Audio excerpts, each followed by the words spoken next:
ఎవరు తిరగలేదు. ఆ స్వామి అన్నదానం చేస్తే ఆ స్వామి పూజకు వస్తే పూజ నిలబెట్టేశారు సార్. ఎందుకు తీసుకోవాలి సార్ టికెట్ జగన్ గారు?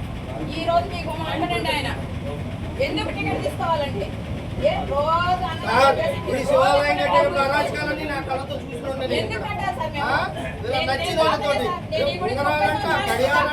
ప్రతి పిల్లలు